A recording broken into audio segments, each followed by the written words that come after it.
por Sonora TV, canal 19 de la televisión abierta. Expresidente Portillo, gracias por regresar a la casa del pueblo, también la casa. Muchas gracias, Arnulfo. Muy emocionado, muy contento, agradeciendo a Dios estar cumpliendo un año de mi regreso después de 5 años de encarcelamiento, y realmente es una bendición lo que he vivido en estos 365 días, de mucho cariño, de mucha solidaridad, de mucho apoyo, y agradezco a Dios y al pueblo de Guatemala que hoy estemos celebrando un año de mi regreso. Muchas gracias. Justamente un año. Un año. Sí. Presidente, ¿a qué se ha dedicado en estos 12 meses, presidente? Bueno, varias cosas. Intentamos participar en el proceso electoral que recién terminó.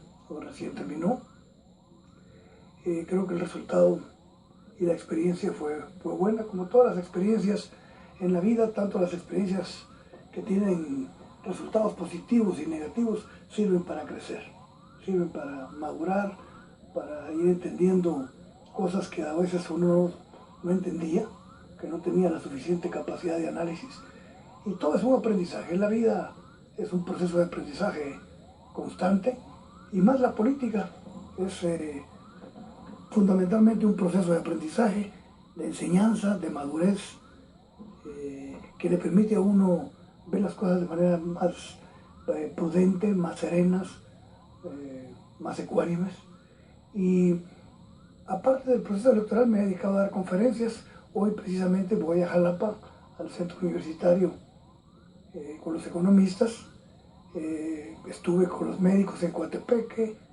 El día 4 de marzo me toca con el Colegio de Economistas de San Marcos.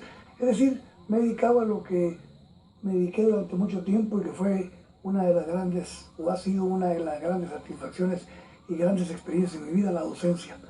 Y hoy lo importante es estar hablando con la verdad, estar explicando qué es lo que está pasando en el mundo, qué es lo que está pasando en Guatemala, interpretar, analizar y leer correctamente los acontecimientos que vemos cotidianos. El país se está moviendo muy rápidamente, más rápidamente que nuestra mente. Por eso nuestra mente a veces va atrás de los acontecimientos y no entendemos. Y yo quisiera que hoy, si tuviéramos oportunidad, Arnulfo, tocáramos temas de lo que está viviendo hoy en este momento Guatemala. Porque creo que en este año que pasó, yo he visto cosas impresionantes, inusitadas, increíbles, que no podíamos concebir que se dieran. Es que cuando vino hace un año, expresidente, la situación era una a nivel político, y las cosas se dieron las manifestaciones, se dieron las investigaciones, y todo esto terminó de una manera que hace un año nadie esperaba, y que en su momento se fueron transformando las cosas, y ahora hay otra percepción del país, que en su momento hace un año vino y dijo un discurso. Ahora, ¿cuál es la percepción? Sí. Sigo manteniendo lo que expresé el día de la conferencia de prensa, en el sentido de que el país necesitaba grandes acuerdos, que necesitaba sentarse a hablar, que se necesitaban grandes reformas estructurales en el país, en la economía, en lo político, en lo social. Lo sigo sosteniendo. Sin embargo, veo con cierto escepticismo el hecho de que muchos guatemaltecos no hemos entendido lo que estamos viviendo. Ni en la clase política, ni en la clase empresarial, ni en los sindicatos, ni en el movimiento popular. Es decir, seguimos viendo a Guatemala desde nuestro punto de vista, desde nuestros intereses, desde nuestras perspectivas, y perdemos el contexto, perdemos la totalidad de lo que está pasando en Guatemala. Guatemala está cambiando de manera impresionante, y lo podemos ver en hechos grandes y en hechos pequeños, ¿verdad? Si me permites leer, hay un gran economista a nivel mundial reconocido que se llama Moisés Naim, que se ha hecho famoso últimamente porque publicó un libro que se llama El fin del poder, que por cierto es un libro que les recomiendo a todos los que les interesa la política. Moisés Naim, y el libro se llama El fin del poder. Y hace unos días publicó un artículo que se llama El mundo en números. Y solo voy a leer las primeras 3 líneas del artículo porque nos da una pauta y nos da un mensaje de qué es lo que está pasando en el mundo.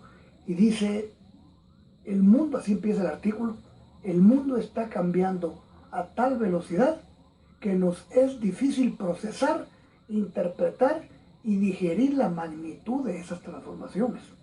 Y más aún, anticipar sus consecuencias. Es decir, hay dos cosas que están sucediendo. El mundo está cambiando aceleradamente y nuestra mente no tiene la capacidad para entender lo que está pasando, de tan rápido que pasan y de tan profundos que son, que nuestra mente, que está acostumbrada a cierto estatus, a cierto contexto, a cierto ambiente, cuando se cambia esto, la mente le ha costado adaptarse. Pero lo más grave, dice Moisés Naim, es que ni siquiera somos capaces de prever las consecuencias de estos cambios. Es lo que está sucediendo en Guatemala. Guatemala está cambiando exageradamente y me alegra mucho porque hace unos 20, 25 días platicando con el jefe de gabinete de las Naciones Unidas, que es un guatemalteco de gran prestigio y de gran renombre, Edmund Mulet, me decía que según los números que tenía las Naciones Unidas, el único país en el mundo que no había avanzado, es decir, que no solo no había avanzado, sino que había retrocedido en los indicadores sociales, se llamaba Guatemala. Y entonces hoy, cuando vemos estos cambios, estoy segurísimo que van a ser cambios para mejorar, van a ser cambios para fortalecer las instituciones y van a ser cambios para que Guatemala empiece a formar parte del concierto de los países democráticos, civilizados y con mejores grados de desarrollo. Y no todos entienden, dice justo Moisés Naim, alcanzamos a comprender e interpretar estos acelerados cambios. Bajo la perspectiva de Alfonso Portillo, ¿qué sectores no se atreven al cambio, no se suman a este cambio? Porque ya vimos el cambio en la clase política, que vamos a tener que analizar la política tradicional que ya se está quedando poco a poco atrás, y para que algunos las elecciones pasadas fueron la tumba de algunos partidos políticos y de algunos personajes. Pero ¿qué sectores no se suman a este cambio que es tan urgente para el país? Bueno, la vez pasada que estábamos platicando, que conversamos sobre temas similares a estos, Arnulfo, llegamos a la conclusión que Guatemala está en un periodo de transición. Y un periodo de transición quiere decir un periodo en el que se están dando grandes cambios y que se lucha, unos luchan porque las cosas cambien y otros luchan porque las cosas no cambien. ¿Quiénes son los que luchan porque las cosas no cambien? Indiscutiblemente los que están bien. ¿Para qué vas a cambiar si estás bien? ¿Para qué vas a innovar en tu empresa si la rentabilidad es alta? ¿Para qué vas a querer que se modernice el Estado si tú con tus prebendas y tus concesiones a partir del Estado estás bien y tus negocios funcionan? ¿De qué me sirve a mí querer cambiar cuando tengo un empleo en el que gano muy bien, estoy tranquilo, tengo mi casa, tengo mi carro, tengo mi familia estudiando bien, mis hijos estudiando? ¿Para qué voy a cambiar? ¿Quiénes son los que quieren el cambio? Los que quieren el cambio son aquellas masas y aquellos sectores que son dañados por el sistema. Un sistema económico que excluye a la mayoría de guatemaltecos y guatemaltecas, un sistema con grandes desigualdades sociales. El gran problema de América Latina hoy es la pobreza, pero más que la pobreza es la desigualdad que esa pobreza genera. Ese es el gran meollo del asunto. Queremos cambiar porque queremos mejorar. Y el que está bien, el que está en condiciones óptimas, no necesita cambiar. Pero resulta que ahora el mundo está cambiando aceleradamente y nadie se puede quedar a la saga, nadie puede estar a la cola. Esta estrategia global que tienen los países más desarrollados del mundo es: hay que poner al día a los países, hay que fortalecer las instituciones, hay que democratizar los países, hay que disminuir la desigualdad, hay que disminuir la pobreza. Yo recuerdo que cuando yo era presidente, había un presidente del Banco Mundial de apellido Wolferson, no me acuerdo el nombre en este momento, pero Wolferson era el apellido, y leí un discurso de él que me impresionó, presidente del Banco Mundial, y decía: yo le digo a los países poderosos, y le digo también a los poderosos de los países, que distribuyan, que compartan los beneficios de sus éxitos, con los demás. Y que si quieren que no lo hagan ni por bondad, ni por buen corazón, ni porque son buena gente, que lo hagan por necesidad, porque va a llegar un momento en que los que no comparten y a los que no les llega el fruto del desarrollo, el fruto del crecimiento, los beneficios del crecimiento, se van a volver en contra de los que están manejando los sistemas. Y es lo que estamos viendo. Hoy Guatemala cambió. Hoy, antes, cualquier empresario podía desviar los ríos para sus regadíos y para sus plantaciones. Hoy el pueblo ya protestó, ya se levantó y está exigiendo que nadie pueda tratar un río como que es parte de su finca. Porque uno de los grandes problemas de Guatemala es que muchos sectores poderosos han tratado al país como su finca. Han hecho lo que han querido, han pagado el salario que han querido, han desviado los ríos, han causado daños al medio ambiente, han violado los convenios internacionales en cuanto al trabajo y la fuerza laboral, y nadie les decía nada. Pero el mundo cambió. Hoy hay exigencias. Hoy el mundo está exigiendo que se cumplan los tratados con los que se ha comprometido Guatemala, en medio ambiente, en la cuestión laboral, en la cuestión económica, en la apertura económica. Entonces, hoy tenemos que entender que Guatemala, solo en este año, ha tenido transformaciones que quizás no las vemos como las quisiéramos ver, pero si vamos al fondo, vamos a lo que hay detrás de la noticia, a lo que hay detrás de los fenómenos que vemos publicados en la prensa, es un proceso de transformación del país impresionante y positivo. ¿Qué sectores no se quieren subir a este cambio o no se quieren adherir y que no comparten, como usted dice, el producto de esta riqueza? Arnulfo, yo he entendido, yo ahora soy más ecuánime en mis comentarios, creo que ya me pasó la época del discurso aguerrido, del discurso confrontativo, pero hay que decir la verdad. El mundo, en cuanto a ciencia y en cuanto a tecnología, ha avanzado de una manera que uno no se podía imaginar. Simplemente ves un aparato telefónico hoy con todas las cualidades que tiene, todas las cosas que se pueden hacer con un teléfono. Impresionante, impresionante. El mundo ha avanzado en cuanto a investigación científica, en cuanto a investigación tecnológica, que van de la mano porque la investigación científica conduce a los resultados tecnológicos. Y Guatemala está como paralizada. Seguimos dependiendo de productos primarios que están vinculados directamente a la agricultura y a la tierra. Hoy Guatemala sigue dependiendo del azúcar, del café, del cardamón, de la palma africana, del aceite de palma africana. Es decir, y el mundo ya no es eso. El mundo hoy es, el país tiene que transformarse estructuralmente, tiene que innovarse tecnológicamente, tiene que competir en un mundo globalizado, en un mundo que el mercado se ha convertido en una guerra en el sentido de que se tiene que competir con calidad y con precio. Entonces, los sectores vinculados al agro, como están bien y como les ha ido bien, no tienen necesidad de innovar. Y hoy, estos son sectores que tienen que entender que Guatemala tiene que ponerse al día en el concierto de los países que van en el camino del desarrollo, ¿verdad? Entonces, hay que invertir mucho en capital humano. Yo, por ejemplo, te diría una cosa, Arnulfo. Ojalá que quienes me estén escuchando hoy, de la clase política, de la clase empresarial, y todo el que le interesa el futuro de Guatemala, haya leído el plan de la prosperidad, ese plan para el Triángulo Norte, que es parte de una agenda global en la que están comprometidos Honduras, El Salvador y Guatemala. Justamente por eso está el presidente Jimmy Morales en Estados Unidos. Exactamente. El plan de la prosperidad hay que leerlo, hay que estudiarlo. Hay que estudiarlo porque ahí están las grandes líneas de hacia dónde quiere la comunidad internacional, hacia dónde quiere el mundo que vaya el Triángulo Norte. Yo lo he estado leyendo con mucho detenimiento. Hoy precisamente voy a centrar en este plan de la prosperidad mucha de mi exposición en la universidad, porque creo que ahí están las grandes líneas estratégicas. Ahí nos están diciendo, señores, la economía como ha venido funcionando en sus países ya no puede seguir. Señores, las instituciones tienen que reformarse porque ya no responden a las necesidades de un país moderno y de un país civilizado. Señores, hay que invertir en capital humano. Señores, hay que garantizar la seguridad y la justicia. Esos son los grandes cambios, esos son los grandes ejes de transformación. Y yo le agregaría, señores, hay que pagar impuestos. Los que tengan que pagar, los que ganen más, que paguen más.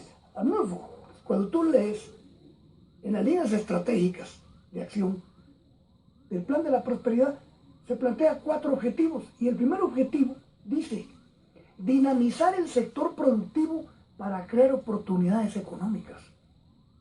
Repito, dinamizar el sector productivo para crear oportunidades económicas. ¿De qué nos está hablando? Apertura económica, competencia, pago de impuestos, fortalecimiento del Estado, un Estado eficiente. Y cuando te habla el objetivo 4, que va en conjunto todo, que es coherente, dice: fortalecer las instituciones para aumentar la confianza de la población en el Estado. Hoy la población no tiene confianza en las instituciones. Y no nos hagamos...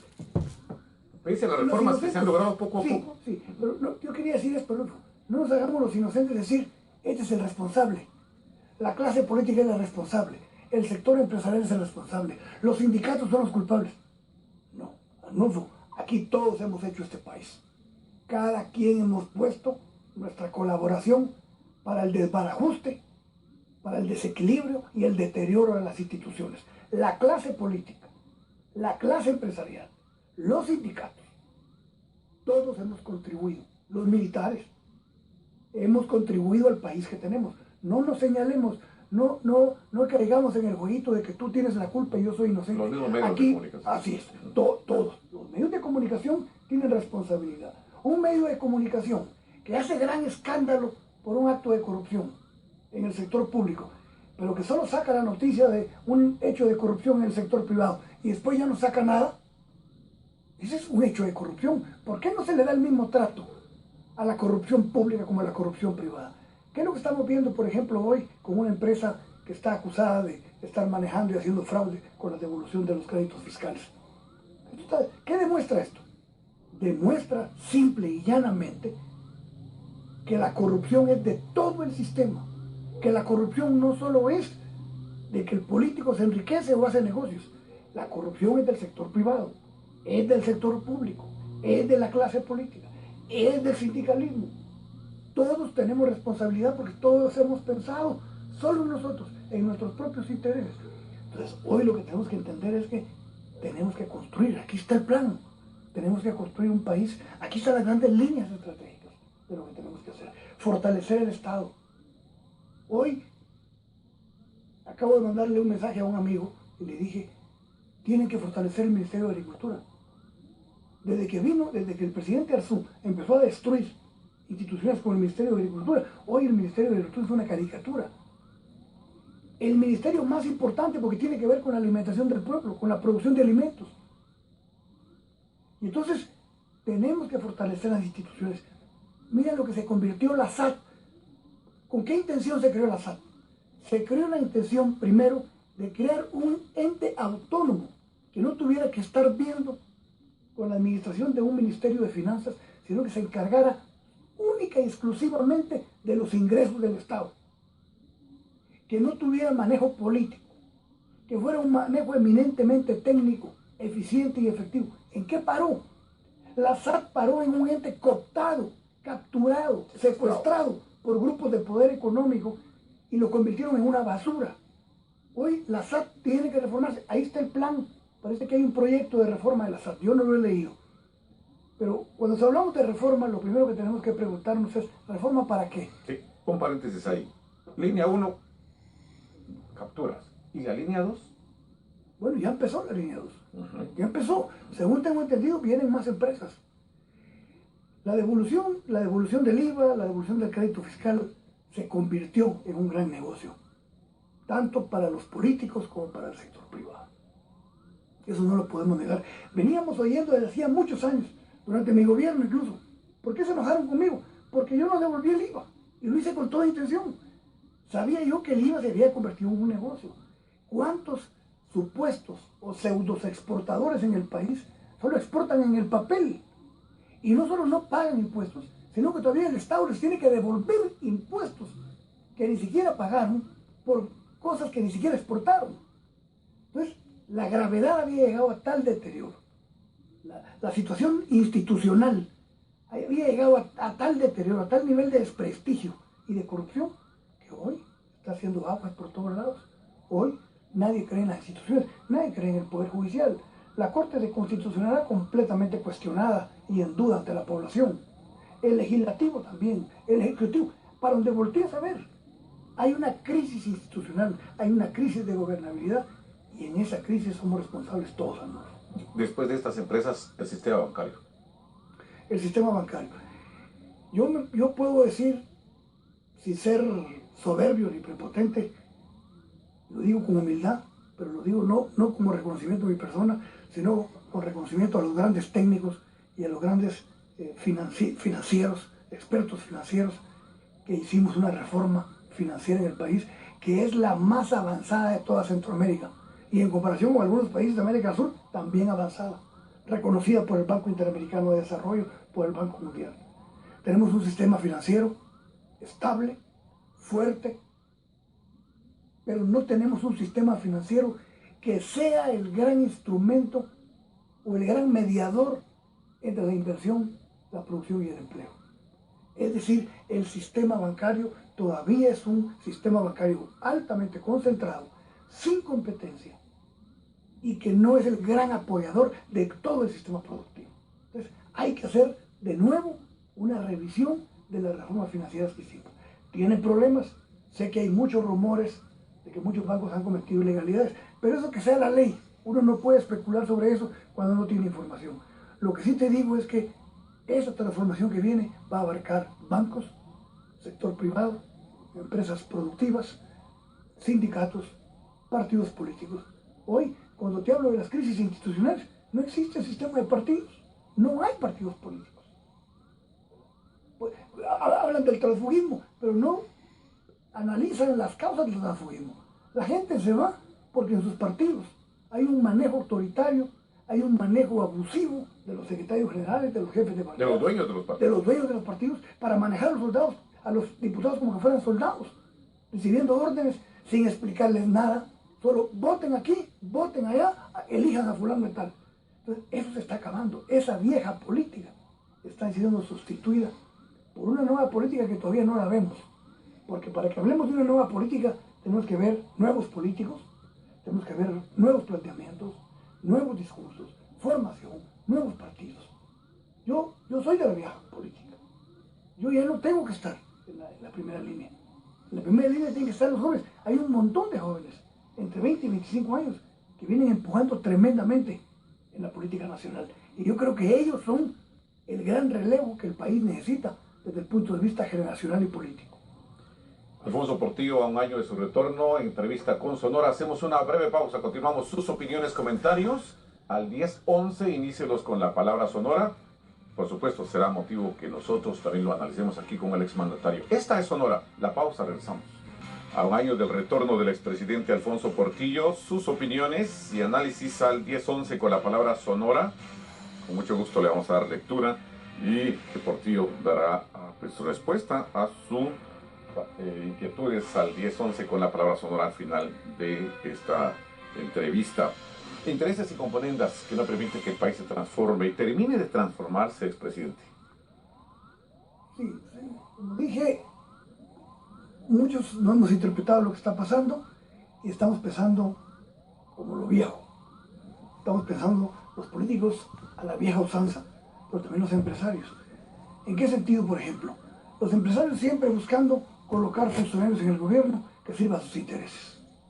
Yo no quiero criticar al gobierno actual porque es prematuro, tiene poco tiempo, sé que el presidente es un hombre con buenas intenciones, pero hay cosas que empieza uno a notar ya no raras, sino que como ya estamos tan acostumbrados a ver la utilización del Estado por ciertos sectores, veo, por ejemplo, si tú te acuerdas, Arnulfo, cuando vine hace 2 o 3 meses que estuve contigo aquí en esta emisora, hablamos del intento del gobierno del presidente Maldonado de imponer un 15% de arancel al cuadril de pollo.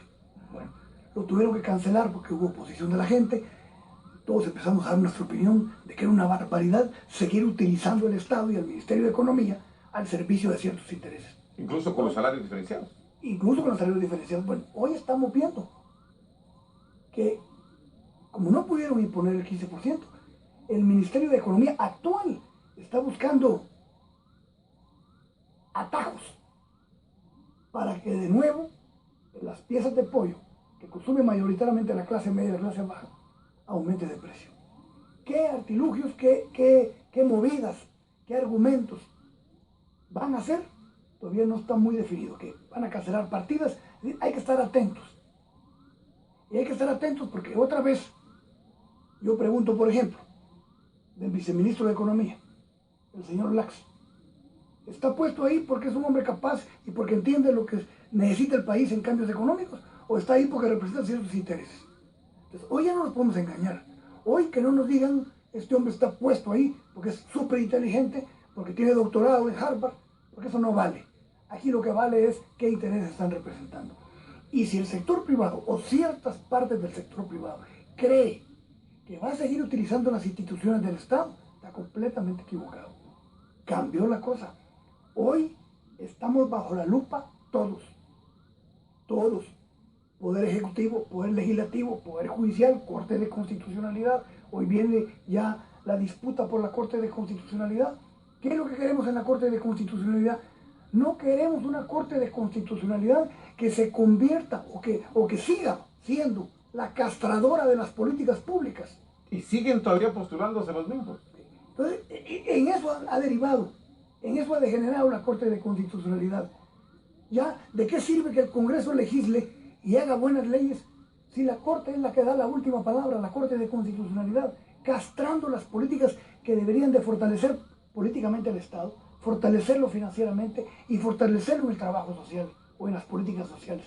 Entonces, las cosas cambiaron y hoy estamos atentos y hoy la población despertó. El pueblo de Guatemala, con los cambios que vivió, es una bendición que los haya vivido, haya venido yo y haya visto a la sociedad civil en las calles, los jóvenes, los estudiantes universitarios, las universidades distintas que ni siquiera hablaban antes, hoy confluyeron, hoy estuvieron en esta coyuntura importante que provocaron cambios. Pero los cambios van, esto no para. Esta inercia transformadora que está viviendo el país no va a parar. Y una de las transformaciones importantes es el Estado ya no puede ser utilizado en beneficio de ciertos sectores y de ciertos grupos. Y si hay todavía resabios del pasado y todavía seguimos viendo utilización de poderes del Estado, de ministerios y de políticas del Estado en beneficio de ciertos sectores, la obligación es denunciarlos. Yo no veo en el Congreso que alguien se haya preocupado hasta este momento, empezando por la Comisión de Economía, de llamar al ministro de Economía y al viceministro de Economía que expliquen cuáles son las movidas que están implementando para que se aumente el precio del pollo. Porque si salen con el argumento de que eso va a resultar para ingresos beneficiosos del Estado, eso es mentira. El Estado no se va a beneficiar con que sube el precio de un producto importado. Alguien se va a beneficiar en el sector privado. Si se beneficia o si se utiliza la política económica en beneficio de ciertos sectores y para encarecer la comida de la gente de Guatemala. Usted puede participar interactuando en nuestra cuenta de Twitter, @sonora969. Vamos en un instante a trasladarnos al estudio B más adelante con Leslie Pérez para leer los mensajes que están llegando a Twitter, @sonora969, para que usted también se agregue a esta entrevista y también su opinión es muy importante y por supuesto para analizarlo aquí en esta entrevista con el expresidente Alfonso Portillo Cabrera. Estamos en una nueva pausa breve y continuamos con esta entrevista con el expresidente Portillo Cabrera a un año de su retorno. Cabrera, a un año de su retorno, el exmandatario del 2000 al 2004. ¿Qué hay a los mensajes de texto al 1011 con la palabra Sonora y también lo que dicen los seguidores de la cuenta de Twitter, @sonora969? Leslie Pérez, buenos días, le escuchamos en torno a lo que dicen los oyentes de Radio Sonora sobre el 1011. Vamos a estar con usted en unos instantes en lo que recopilamos los mensajes al 1011 y también a la cuenta de Twitter, @sonora969. Intégrese con nosotros en esta entrevista. El presidente Portillo, la ley de competencia para Guatemala en este marco de transformación. fundamental. Además, contra el tiempo. En los acuerdos con la Unión Europea, Guatemala se comprometió a tener una ley de competencia antes del 30 de junio. Es decir, estamos contra el tiempo. Antes del 30 de junio, Guatemala tiene que tener una ley de competencia. ¿Por qué es importante bajo el punto de vista económico? Antes de decirte por qué es importante, te diría que una de las muestras, de los mejores ejemplos, de cómo los intereses económicos de ciertos grupos se siguen imponiendo en la política estatal, es que Guatemala es el único país de América Latina que no tiene ley de competencia.